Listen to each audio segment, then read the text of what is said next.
할머니, 댓글에 이상한 게 달렸어요. 손주의 떨리는 목소리가 아직도 귓가에 맴돈다. 평범한 일요일 오후 손주가 찍은 가족 사진 한 장. 그 사진을 인터넷에 올린 것이 우리 가족의 오랜 역사를 송두리째 뒤바꿔 놓을 줄 누가 알았겠는가. 사진 속 할아버지 혹시 김태수 씨 맞나요? 저는 그분의 다른 손자입니다. 그 댓글 한 줄이 내 인생을 바꿨다. 사진 한 장이 어떻게 한 가족의 모든 비밀을 폭로할 수 있는지 70대 할머니인 내가 직접 겪은 이야기다. 이야기 시작합니다. 구독과 좋아요 부탁드립니다. 찰칵.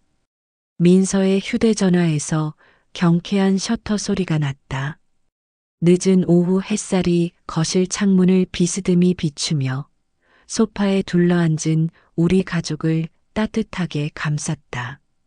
나는 생후 6개월 된 증손자를 품에 안고 있었고 옆에는 아들 지훈이와 며느리 그리고 20살 손녀 민서가 환하게 웃고 있었다. 할머니, 이거 완전 인생샷이에요. 사진 올리는 앱에 올려도 돼요? 민서는 휴대전화 화면을 내밀며 신이 나서 물었다. 화면 속 우리 가족은 정말 행복해 보였다. 나는 그저 평범한 일요일 오후의 한 장면이라고 생각하며 대수롭지 않게 고개를 끄덕였다. 그래, 올려라. 할머니는 그런 거 잘 모르지만 옆에서 신문을 보던 남편 태수도 우리 민서가 예쁘게 찍어줬네라며 흐뭇해했다.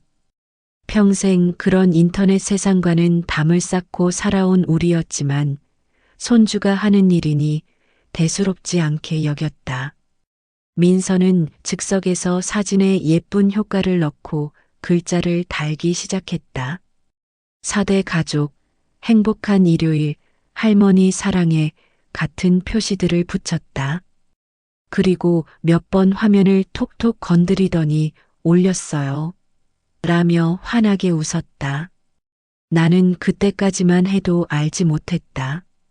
그 평범한 사진 한 장이 우리 가족의 수십 년 평온을 송두리째 뒤흔들 폭풍의 씨앗이 될 줄은. 그날 저녁 무렵 이상한 일이 일어났다. 민서가 방에서 뛰어나와 당황한 얼굴로 말했다. 할머니, 이상해요. 제가 친구 300명밖에 없는데 사진 보는 사람이 벌써 2만 명이 넘었어요. 나는 그게 뭘 의미하는지 잘 몰랐지만 민서의 표정이 심상치 않아 보였다. 댓글도 이상해요. 평소 친구들 댓글과 너무 달라요. 민서가 휴대전화를 내밀며 보여준 화면에는 온갖 댓글들이 달려 있었다. 헐, 이거 실화? 진짜 대박. 이분 맞아? 그 같은 글들이 수십 개씩 올라와 있었다. 그런데 그 중에서 내 심장을 멈춰 세운 댓글이 하나 있었다. 사진 속 할아버지, 혹시 김태수 씨 맞나요? 저는 그분의 다른 손자입니다. 순간 머릿속이 하얘졌다. 태수의 이름은 분명 김태수가 맞았다. 하지만 다른 손자라니? 무슨 소리인가? 민서야, 이게 무슨 뜻이지? 내 목소리는 이미 떨리고 있었다.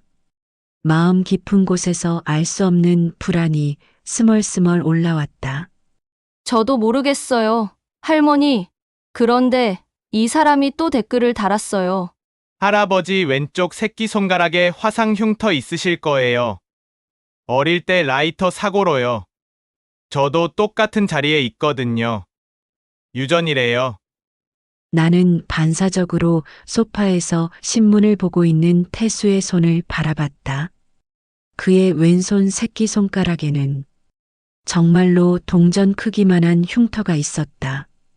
오랜 세월 함께 살면서도 자세히 보지 않았던, 아니 보려고 하지 않았던 그 흉터. 여보, 내 목소리가 떨렸다. 당신 손가락 흉터는 언제 생긴 거예요? 태수가 깜짝 놀라며 손을 움츠렸다. 그의 얼굴이 순간 창백해진 것을 나는 놓치지 않았다. 응. 아, 그거. 어릴 때 다친 거야. 왜 그래? 하지만 그의 목소리에는 명백한 동요가 섞여 있었다. 수십 년을 함께 산 아내로서 알 수 있었다. 뭔가 숨기고 있다는 것을. 지훈이도 상황을 파악했는지 민서의 휴대전화를 들여다보기 시작했다. 아버지, 이게 대체 뭐예요? 왜 모르는 사람이 아버지 이름을 알고 흉터까지 아는 거예요? 댓글은 계속 달리고 있었다. 그 중에는 너무나 구체적인 정보들이 포함되어 있었다. 김태수 1955년생 맞죠? 부산에서 서울로 올라오신? 젊을 때 건설회사 다니셨던 분? 모든 것이 맞았다. 태수는 정말 1955년생이었고 부산 출신이었으며 젊은 시절 건설회사를 다녔다. 단순한 우연의 일치라기에는 너무나 정확한 정보들이었다. 그 순간 나는 직감했다. 이것은 시작에 불과하다는 것을, 내가 모르는 남편의 또 다른 삶이 있다는 것을, 그리고 그 삶이 우리 가족의 평온을 송두리째 뒤흔들 것이라는 것을. 그날 밤 잠자리에 누워서도 잠이 오지 않았다. 태수는 이미 잠든 것 같았지만 나는 천장만 바라보며 온갖 생각에 휩싸였다. 이토록 오랜 세월을 함께 살았는데 내가 모르는 가족이 있다는 건가? 하지만 이것은 단지 시작일 뿐이었다. 그 다음 날 민서의 사진은 마치 산불처럼 인터넷 세상에 퍼져나갔다. 아침에 확인해 보니 공유된 횟수가 200번을 넘어섰고 댓글은 100개가 넘었다. 대부분은 호기심 어린 구경꾼들의 반응이었지만 몇몇은 달랐다. 나는 민서에게 부탁해서 하나하나 읽어보게 했다. 그런데 읽을수록 마음이 무거워졌다. 1985년에 대구에 계셨다면 저희 어머니 기억이 맞네요. 내일 연락드릴게요. 1985년. 지훈이가 태어나기 전 해였다. 그때 태수는 정말로 대구 출장을 자주 다녔다. 회사 일로 바빠서라며 며칠씩 집을 비우곤 했었다. 할머니, 무서워요. 이게 뭐예요? 민서의 목소리도 떨리고 있었다. 평소 인터넷 세상에 익숙한 아이도 이런 상황은 처음인 것 같았다. 그런데 더 충격적인 일이 일어났다. 새벽 2시경 민서에게 개인 메시지가 하나 도착했다는 것이다. 할머니, 이 사람이 사진을 보냈어요. 민서가 보여준 화면에는 젊은 남자의 사진이 있었다. 그런데 그 얼굴을 본 순간 나는 입을 다물지 못했다. 지훈과 너무나 똑같았다. 아니, 정확히는 20년 전 지훈의 모습과 판박이었다. 같은 눈매, 같은 코, 같은 입술선, 심지어 웃을 때 생기는 보조개까지 동일했다. 이건 우연이 아니야. 내 손이 떨렸다. 이 정도로 닮은 것은 우연이 아니다. 혈연 관계가 아니고서는 불가능한 일이다. 나는 떨리는 손으로 태수를 깨웠다. 여보, 이것 좀 봐요. 태수가 사진을 본 순간 그의 얼굴에서 모든 혈색이 사라졌다. 마치 유령을 본 것처럼 입술이 파르르 떨렸다. 이건 당신 이 사람 알아요? 나는 차분하게 물었지만 내 마음은 이미 폭풍우 속에 있었다. 길고 긴 침묵이 흘렀다. 벽시계 소리만이 어둠 속에서 똑딱거렸다. 그 침묵 속에서 나는 알았다. 수십 년 동안 나는 대체 누구와 살고 있었던 것인지. 미안하다. 설명할게. 태수의 목소리는 간신히 나왔다. 하지만 그 한마디로 나는 이미 모든 것을 이해했다. 지훈이 아직 상황을 완전히 파악하지 못하고 있을 때 민서는 이미 눈치를 채고 있었다. 할머니, 할아버지가 다른 가족이 있다는 거예요? 20살 손녀의 입에서 나온 그 말이 우리 집 거실에 폭탄처럼 떨어졌다. 그 순간 나는 깨달았다. 오랜 세월의 결혼 생활이 무너지는 소리를, 내가 믿고 살았던 모든 것이 거짓이었다는 사실을. 하지만 동시에 또 다른 감정도 밀려왔다. 분노였다. 어떻게 이렇게 오랫동안 나를 속일 수 있었단 말인가? 어떻게 내가 아이를 키우고 살림을 꾸려가는 동안 다른 여자와 다른 자식을 만들고 있었단 말인가? 여보, 솔직히 말해요. 몇 명이나 더 있어요? 내 목소리는 의외로 침착했다. 오히려 태수가 더 떨고 있었다. 나도. 정확히는. 정확히 모른다고요? 자기 자식을 몇 명이나 낳았는지도 모른다는 거예요? 그때 민서가 또 다른 메시지를 받았다고 했다. 안녕하세요. 저는 김진우라고 합니다. 제가 댓글 단 사람이에요. 혹시 시간 되시면 만나서 이야기할 수 있을까요? 김태수 씨에 대해 말씀드릴 게 있어서요.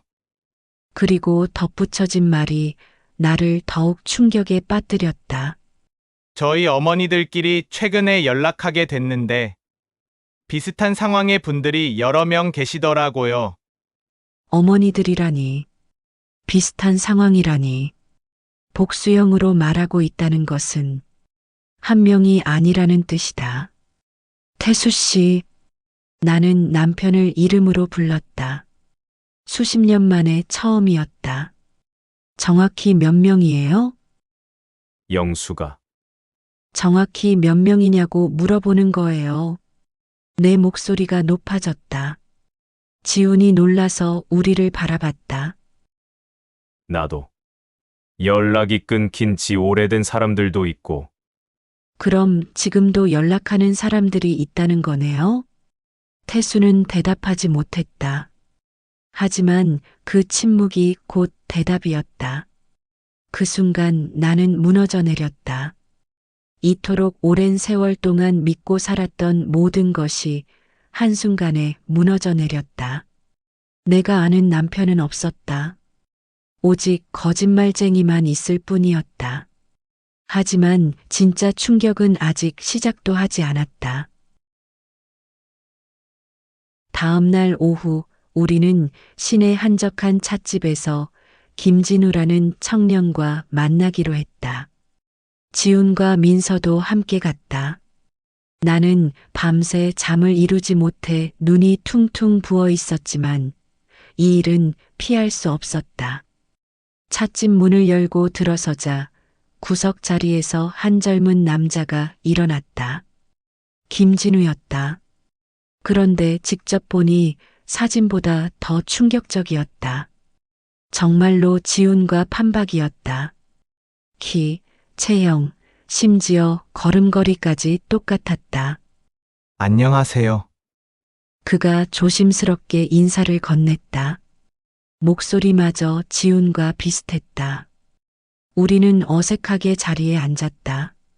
처음 몇 분간은 아무도 말을 꺼내지 못했다. 나는 그저 그 청년의 얼굴을 바라보며 현실을 받아들이려 애썼다. 김진우가 먼저 입을 열었다. 저는 32살이고 어머니와 단둘이 살고 있어요. 아버지에 대해서는 어머니가 많은 것을 말씀해 주지 않으셨어요. 그의 말을 들으며 나는 가슴이 아팠다. 아버지 없이 자란다는 것이 얼마나 서운한 일인지 알 수 있었다. 어머니가 아버지 이름이 김태수라는 것과 건설회사에서 일한다는 것, 그리고 저와 닮았다는 것만 알려주셨어요. 그는 휴대전화에서 오래된 사진 한 장을 꺼내 보여주었다. 80년대로 보이는 흑백 사진이었는데 젊은 여성과 남성이 함께 찍은 사진이었다. 그 남성은 분명히 젊은 시절의 태수였다. 내 마음이 무너져 내렸다. 정말이구나.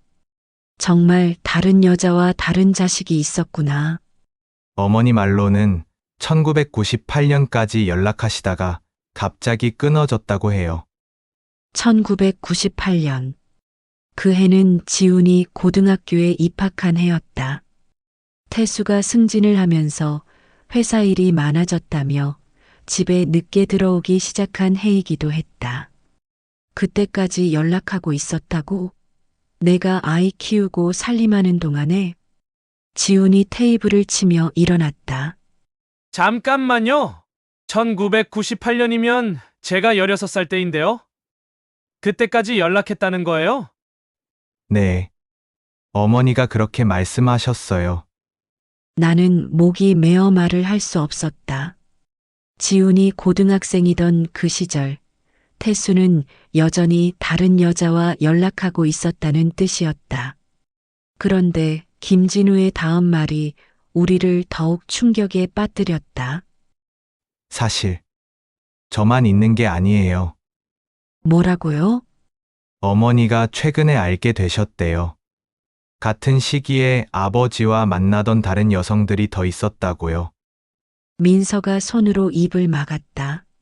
할아버지가 여러 명과 김진우는 미안한 표정으로 고개를 끄덕였다. 어머니들끼리 최근에 연락하게 됐는데 모두 비슷한 이야기를 하시더라고요. 출장 온다고 하시고 몇 달씩 만나시다가 갑자기 연락이 끊어지고 그 순간 태수가 갑자기 일어나 화장실로 뛰어갔다. 구역질하는 소리가 들렸다. 나는 머리가 어지러웠다. 한 명도 충격적인데 여러 명이라니. 그것도 수십 년에 걸쳐서 내가 뭘 잘못했다고. 이런 배신을. 그래서 당신들이 우리를 찾고 있었던 거군요. 내 목소리는 놀랍도록 차분했다. 네. 저희는 궁금했어요. 아버지가 어떤 분인지, 정말 가족이 있는지. 김진우가 잠시 망설이더니 말을 이었다. 사실 어머니들이 최근에 변호사와 상담을 받았어요. 양육비나 그런 문제들에 대해서요. 지훈의 얼굴이 완전히 굳었다. 양육비요? 지금까지 한 번도 받은 적이 없거든요. 그런데 법적으로는 요구할 수 있다고 하더라고요. 그때 김진우의 목소리가 떨렸다. 물론 저희가 돈 때문에 이러는 건 아니에요. 저희가 정말 원하는 건 뭐예요? 가족이고 싶었어요. 아버지를 알고 싶었고 인정받고 싶었어요. 그 말을 듣는 순간 나는 복잡한 감정에 휩싸였다. 이 청년도 피해자였다. 아버지 없이 자라면서 아버지를 그리워했을 것이다. 그런데 그 아버지는 다른 가족 곁에서 다른 자식을 키우고 있었다. 찻집의 모든 소음이 사라진 것 같았다. 오직 김진우의 목소리와 내 심장 박동 소리만 들렸다. 그때 태수가 화장실에서 돌아왔다. 그의 얼굴은 창백해져 있었다. 아버지, 김진우가 처음으로 태수를 아버지라고 불렀다. 저 정말 아버지 맞나요? 태수는 고개를 들지 못했다. 그의 침묵이 곧 답이었다. 나는 그 순간 깨달았다.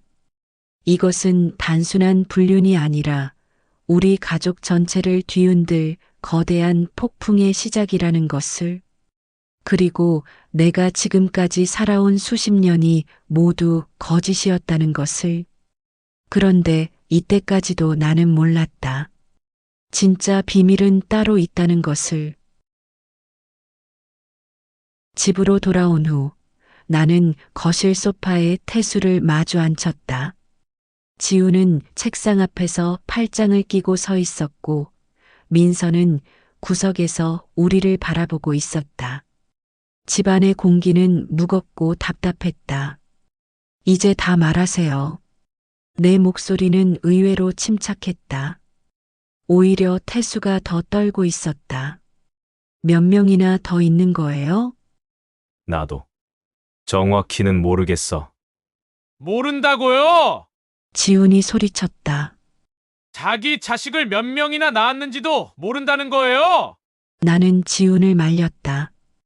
흥분해서는 진실을 들을 수 없다. 천천히 처음부터 얘기해 보세요. 우리가 알아야 할 권리가 있어요. 태수가 긴 한숨을 쉬더니 고개를 숙이고 말하기 시작했다.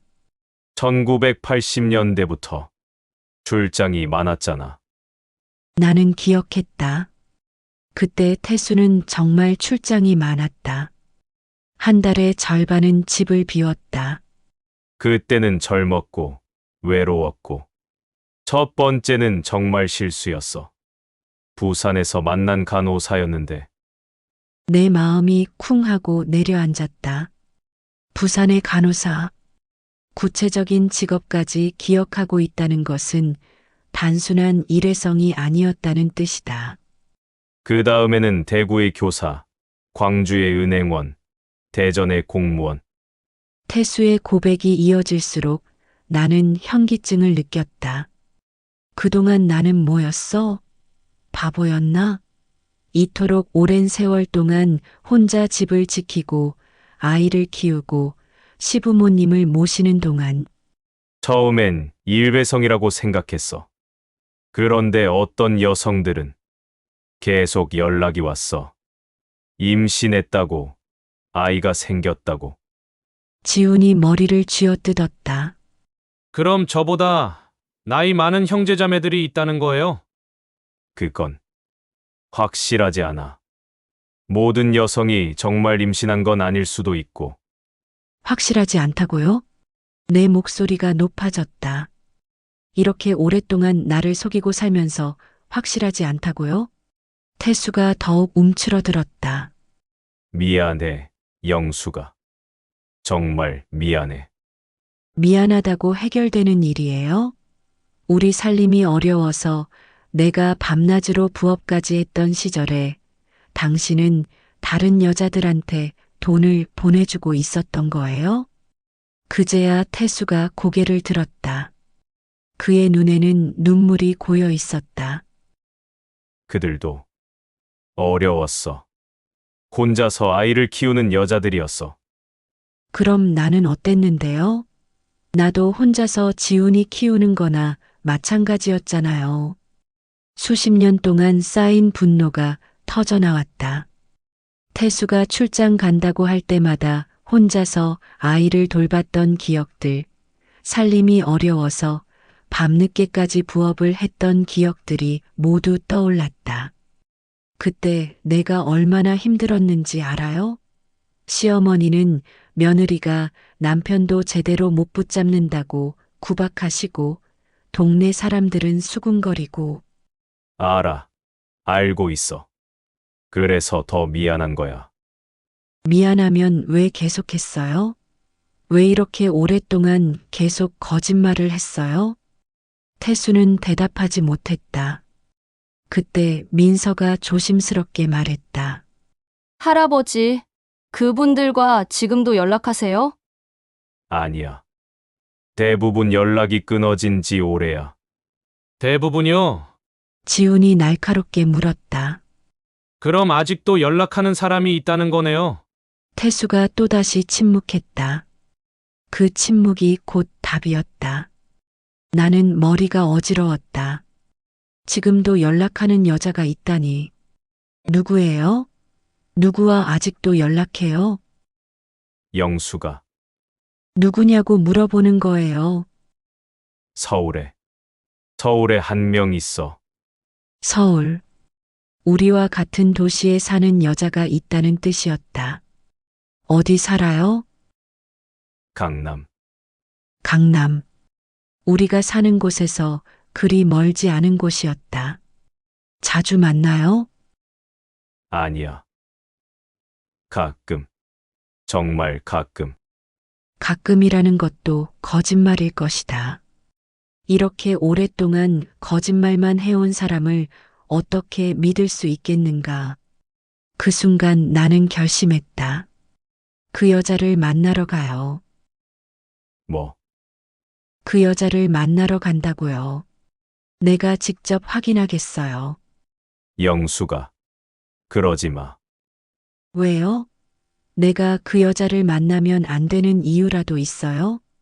태수의 얼굴이 더욱 창백해졌다. 설마, 그 여자한테도 아직 나를 숨기고 있는 거예요? 태수의 침묵이 모든 것을 말해주었다. 나는 그제야 깨달았다.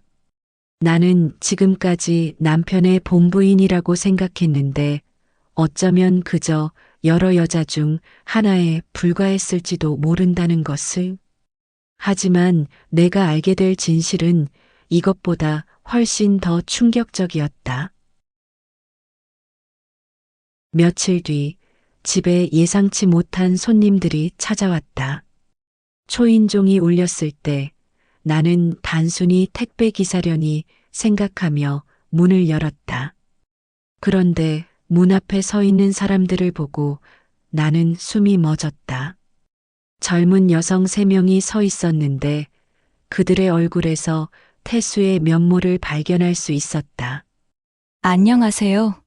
마지로 보이는 여성이 조심스럽게 말을 꺼냈다.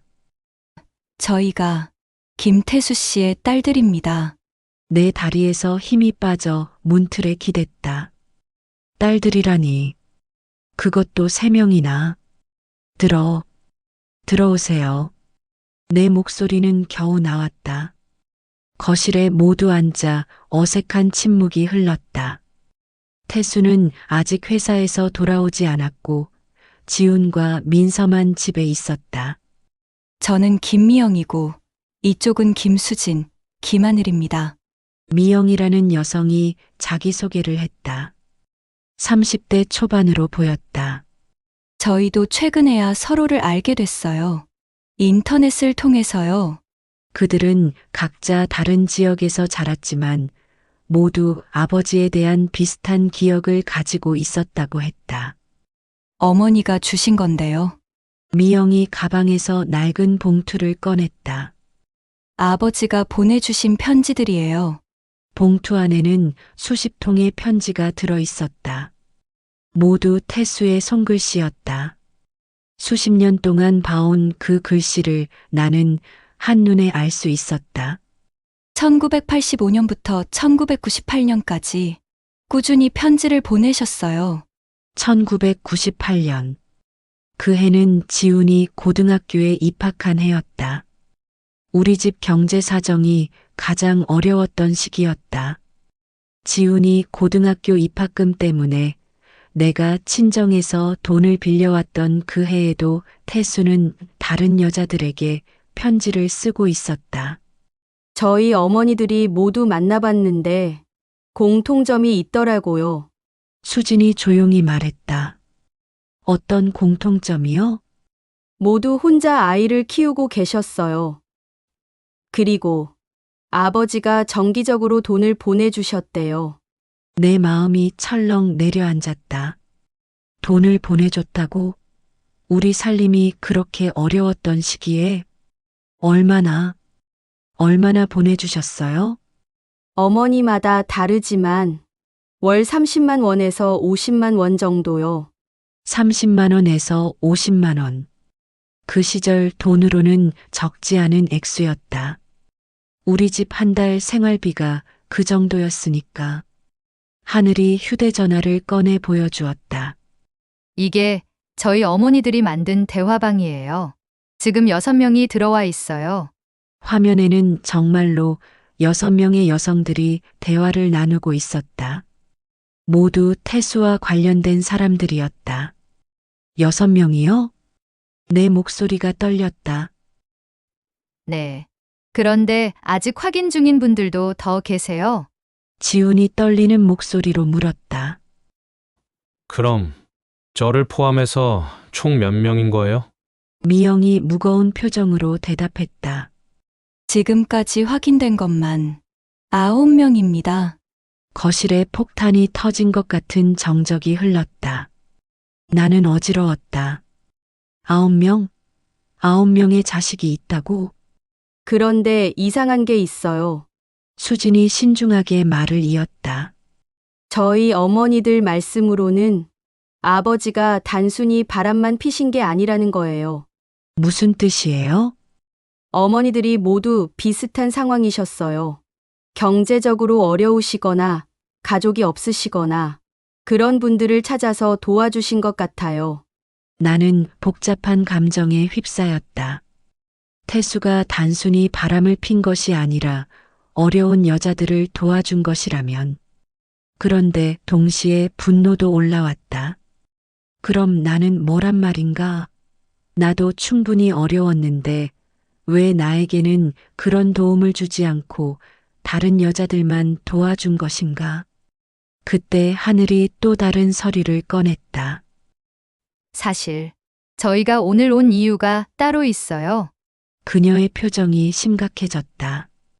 아버지가 큰 병에 걸리셨다는 걸 알고 계세요. 큰 병이요? 내 목소리가 떨렸다. 폐암이래요. 그것도 3기라고. 나는 그 자리에서 주저앉을 뻔했다. 폐암 3기라니. 언제 알게 되셨어요? 6개월 전에요. 아버지가 각자에게 연락하셔서 마지막 인사를 하신다고. 6개월 전. 태수가 6개월 동안 나에게 숨기고 있었다는 뜻이었다. 내 머리가 복잡해졌다. 남편이 다른 여자들에게 먼저 연락했다는 사실이 서운했지만 동시에 그가 정말 아픈 사람이라는 현실이 충격적이었다. 그래서 저희가 모인 거예요. 미영이 조용히 말했다. 아버지의 마지막을 함께 보내드리고 싶어서요. 그 순간 태수가 집에 들어왔다.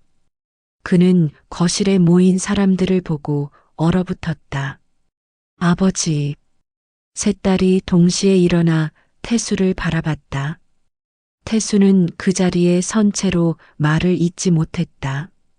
그의 눈에서 눈물이 흘러내렸다. 그런데 가장 큰 충격은 아직 남아 있었다. 태수가 세 딸들과 마주한 후 우리는 모두 거실에 둘러앉았다. 수십 년 만에 처음으로 모든 것이 드러나는 순간이었다. 아빠, 정말 아파요? 미영이 눈물을 흘리며 물었다. 수십 년 넘게 기다렸던 아버지를 만났는데 그 아버지가 시한부 인생이라니. 태수가 천천히 고개를 끄덕였다. 미안하다. 너희들에게 말하지 못해서. 우리한테는 왜 안 말씀하셨어요? 지훈이 화를 내며 물었다. 6개월 동안 가족인 우리는 몰랐는데 다른 여자들은 알고 있었다는 거예요. 너희들 걱정시키고 싶지 않았어. 걱정시키고 싶지 않으셨다고요? 내 목소리가 높아졌다. 이렇게 오랫동안 거짓말로 살면서 이제 와서 걱정시키고 싶지 않았다고요? 그때 미영이 또 다른 봉투를 꺼냈다. 사실 저희가 오늘 온 또 다른 이유가 있어요. 그녀의 표정이 더욱 심각해졌다. 아버지가 유산을 정리하려고 하세요. 유산? 태수에게 무슨 유산이 있다는 말인가? 봉투 안에는 여러 서류들이 들어 있었다. 부동산 등기부등본, 은행 통장 사본, 보험 증서들, 서울, 부산, 대구, 광주, 총 4채의 집이 있어요.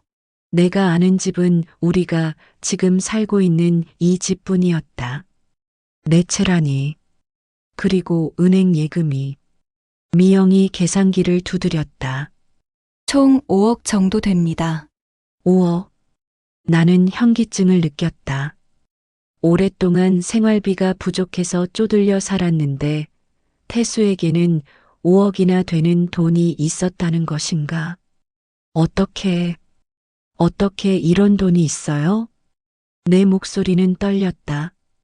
태수가 고개를 숙이며 대답했다. 회사 일로. 부동산 투자도 하고 부업도 했어. 부업이요? 무슨 부업을 그렇게 했길래 5억이나? 건설회사 일하면서 중간에서 소개비 같은 것도 받고. 나는 머리가 어지러웠다. 그동안 태수가 무슨 일을 하고 다녔는지 전혀 몰랐던 것이다. 그런데 왜 우리 집은 이렇게 어렵게 살았어요? 지훈이 대학 등록금 때문에 내가 친정에서 돈을 빌려왔을 때도 있잖아요. 그건 다른 가족들 생활비를 보내느라. 그 말을 듣는 순간 나는 모든 것을 이해했다. 태수는 번 돈을 다른 여자들과 아이들에게 보내주느라 정작 자기 본가족은 어렵게 살게 방치한 것이었다. 지훈이 벌떡 일어났다. 그럼 우리는 뭐예요? 아버지가 번 돈으로 다른 자식들 키우는 동안 우리는 쪼들려 살았다는 거예요? 지훈아, 아니에요. 이건 말이 안 돼요. 그때 수진이 조심스럽게 말했다. 그런데 아버지 말씀으로는 이 모든 재산을 공평하게 나누자고 하세요. 공평하게 나눈다고요? 9명의 자녀와 어머니까지 포함해서 10명이요. 5억을 10명으로 나누면 개인당 5천만 원. 적지 않은 돈이었다. 하지만 나는 돈이 문제가 아니었다. 공평하게 나눈다고요? 이렇게 오랫동안 가족을 속이고 살면서 어머니, 미영이 조심스럽게 말했다. 저희도 돈이 목적이 아니에요. 저희가 정말 원하는 건 뭐예요? 아버지와 함께하는 시간이에요. 남은 시간 동안 정말 가족이 되고 싶어요. 그 말을 듣는 순간 나는 복잡한 감정에 휩싸였다. 이 아이들도 수십 년 동안 아버지를 그리워하며 살았을 것이다. 그들에게도 아버지는 소중한 존재였다. 하지만 동시에 억울했다. 나는 오랜 세월 동안 무엇이었단 말인가? 그저 여러 여자 중 하나였을 뿐인가? 태수가 일어나서 말했다. 영수가 미안하다. 정말 미안하다. 미안하다고 해결되는 일이에요? 나는 이 아이들을 버릴 수 없어. 그들도 내 자식들이야.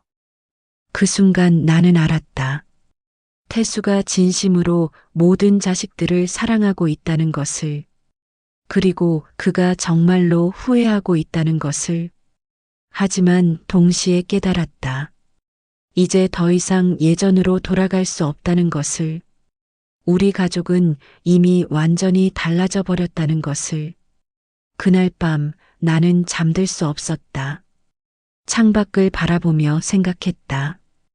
오랜 세월을 속고 살았지만 이제 어떻게 해야 할까? 태수는 얼마 남지 않은 시간을 살고 있고 9명의 자녀들이 아버지를 기다리고 있다. 나 혼자 고집을 부린다고 해서 달라질 것은 없다. 어쩌면 이것이 우리에게 주어진 마지막 기회일지도 모른다. 진짜 가족이 되어 볼 수 있는. 그리고 나는 결심했다. 이 모든 것을 받아들이기로. 그날 밤 세 딸들이 돌아간 후 집안은 깊은 정적에 잠겼다.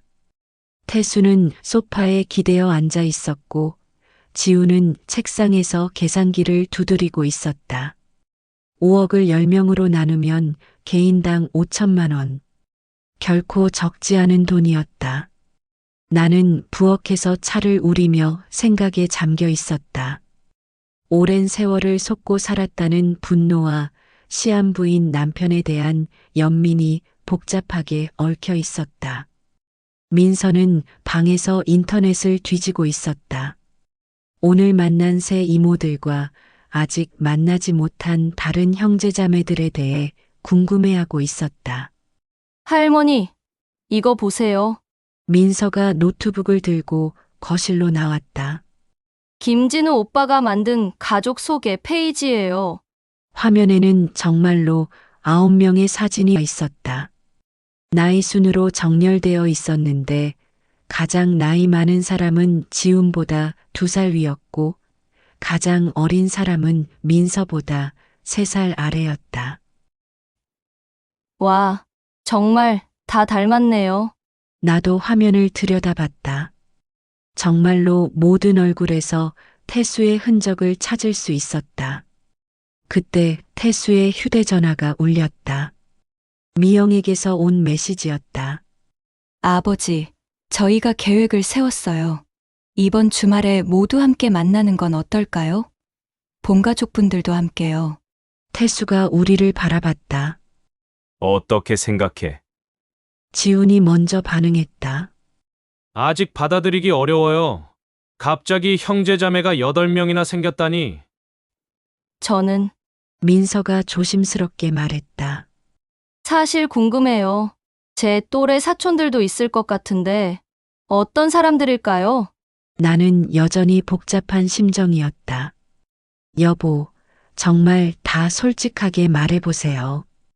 그 여자들을 정말 사랑했던 거예요?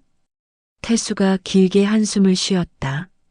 사랑이라고 하기엔 복잡해.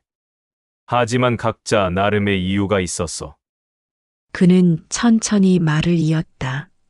첫 번째 여자는 남편을 일찍 잃고 혼자 아이를 키우고 있었어. 두 번째는 부모 없이 자란 고아였고, 세 번째는 가정폭력으로 도망 나온 상황이었어. 내 표정이 조금씩 바뀌었다. 나도 어려웠지만 그 여자들은 더 절망적인 상황이었던 것 같았다. 모두 도움이 필요한 사람들이었구나. 그렇다고 해서 내가 한 일이 정당화되는 건 아니야. 하지만 그냥 버릴 수는 없었어. 지훈이 고개를 저었다. 그래도 우리 가족을 속인 건 잘못이죠? 맞아. 그래서 이제라도 모든 걸 공개하고 책임지려는 거야. 그때 나는 중요한 결정을 내렸다. 만나보자. 모든 시선이 나에게 쏠렸다. 정말요, 할머니? 그래. 이미 벌어진 일이고 피할 수도 없는 일이야. 그리고 나는 잠시 말을 멈췄다. 그 아이들도 아버지를 그리워하며 살았을 거 아니야. 이제 몇 달 남지 않았다면 태수의 눈에 눈물이 고였다. 영수가 대신 조건이 있어요. 내 목소리가 단호해졌다. 모든 걸 투명하게 공개하세요. 더 이상 숨기는 일은 없어야 해요. 그리고 나는 태수를 똑바로 바라봤다. 진심으로 사과하세요.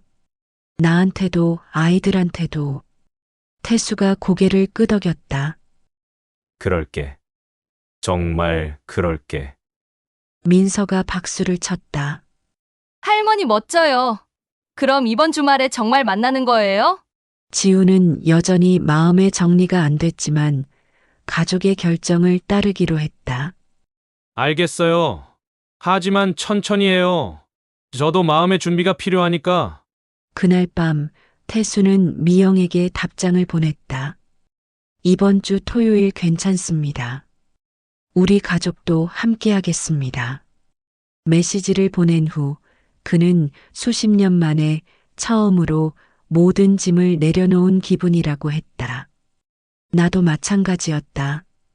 분노와 배신감은 여전했지만 동시에 마음 한편이 가벼워진 것을 느꼈다. 더 이상 숨길 비밀이 없다는 안도감이었을까? 잠자리에 들기 전 나는 태수에게 말했다. 여보, 이렇게 오랫동안 혼자 이 모든 걸 짊어지고 살기 힘들었을 거예요. 영수가 이제 됐어요. 하지만 앞으로는 정말 투명하게 살아요. 남은 시간이라도. 그럼 나와 함께 끝까지 가줄 거야? 나는 남편의 손을 잡았다. 이렇게 오랜 세월을 함께 살았는데 몇 개월 더 못 살겠어요? 그 순간 나는 깨달았다.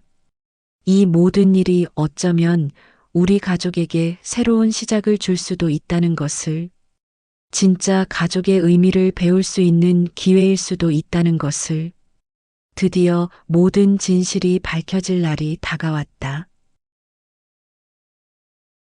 토요일 오후 서울 한복판의 큰 음식점에 10명이 모였다.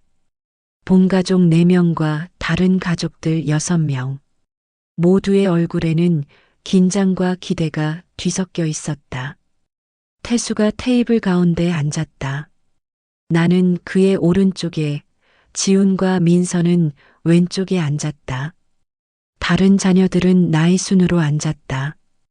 가장 큰 아들 김대현 34세부터 가장 어린 김소영 17세까지. 처음엔 모두 어색했다. 수십 년 넘게 떨어져 살았던 가족들이 한자리에 모인 것이었으니까.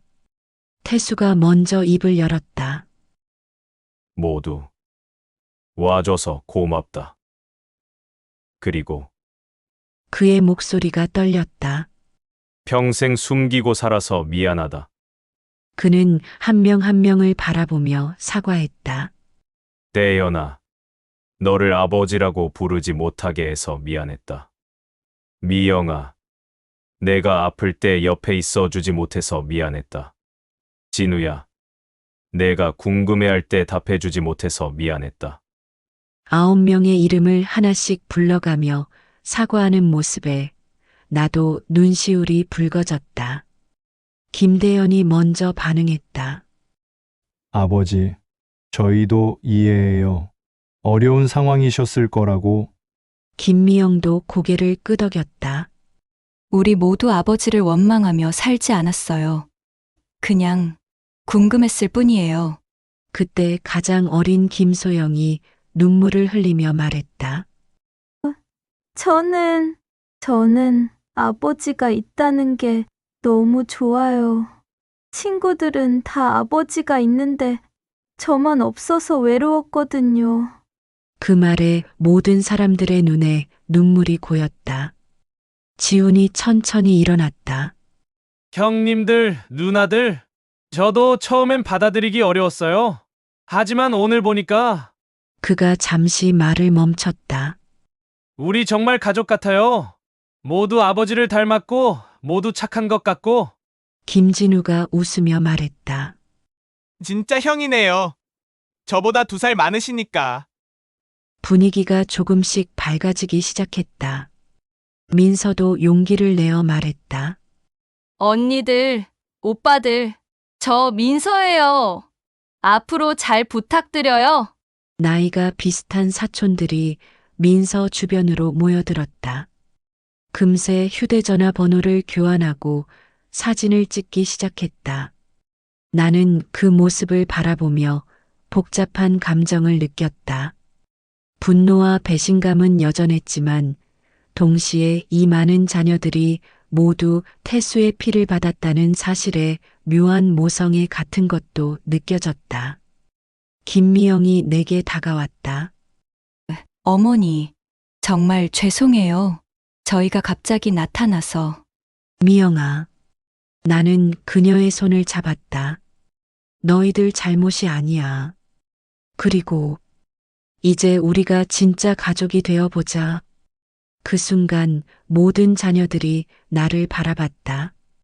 그들의 눈에는 감사와 미안함이 동시에 들어 있었다. 태수가 일어나서 말했다. 재산 이야기는 나중에 하자. 오늘은 그냥 가족이 되는 게 더 중요한 것 같아. 김대현이 제안했다. 아버지, 매주 만나면 어떨까요? 남은 시간 동안이라도. 좋은 생각이다. 태수의 얼굴에 오랜만에 진짜 웃음이 떠올랐다. 그날 저녁 집으로 돌아온 우리는 각자 다른 감정을 느끼고 있었다. 지우는 형제자매들이 생긴 것에 대해 복잡하면서도 기대감을 가지고 있었다. 민서는 새로운 사촌들과 친해질 생각에 신이 나 있었다. 나는 여전히 태수에 대한 복잡한 감정을 정리하고 있었지만 동시에 큰 가족의 어머니가 된 것에 대한 책임감도 느끼고 있었다. 태수는 수십 년 만에 처음으로 마음이 편해졌다고 했다. 그날 밤 우리는 오랜만에 진솔한 대화를 나눴다. 여보, 정말 많이 외로웠을 거예요. 미안해, 영수가. 정말 미안해. 이제 됐어요. 하지만 앞으로는 정말 투명하게 살아요. 남은 시간이라도. 그리고 6개월 후, 태수는 9명의 자녀와 나 그리고 새로 태어난 증손자들에게 둘러싸여 평화롭게 세상을 떠났다. 장례식에는 정말로 많은 사람들이 모였다. 4개 지역에서 온 9명의 자녀들과 그들의 어머니들, 그리고 우리 본가족까지. 나는 상주로서 모든 조문객을 맞이했다. 그리고 깨달았다. 태수가 평생 숨겨왔던 것은 단순한 바람이 아니라 그 나름대로의 사랑이었다는 것을. 민서의 사진 한 장으로 시작된 이 모든 일이 결국 진짜 가족의 의미를 깨닫게 해주었다는 것을.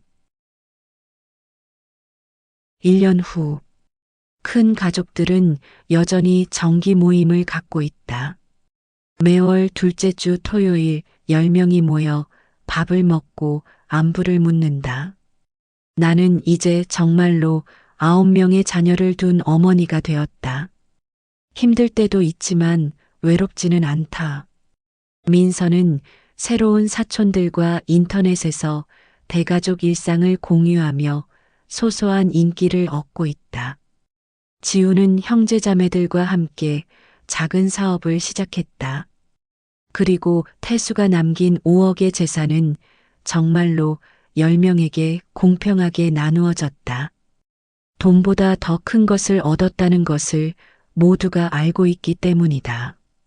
손주가 찍은 그 평범한 사진 한 장이 우리에게 가장 소중한 선물을 가져다 주었다. 진짜 가족이라는 선물을. 요즘은 가끔 생각한다. 만약 민서가 그날 사진을 올리지 않았다면 어떻게 되었을까? 태수는 끝까지 비밀을 가지고 갔을 것이고 9명의 아이들은 영원히 아버지를 모른 채 살았을 것이다. 어쩌면 모든 것에는 때가 있는 것 같다. 진실이 드러날 때도, 가족이 될 때도. 나는 지금 행복하다. 비록 늦었지만 진짜 가족을 만났으니까. 때로는 예상치 못한 진실이 우리에게 더 큰 사랑을 가르쳐 준다. 끝까지 시청해 주셔서 감사합니다. 앞으로 좋은 이야기로 찾아뵙겠습니다. 구독과 좋아요 부탁드립니다.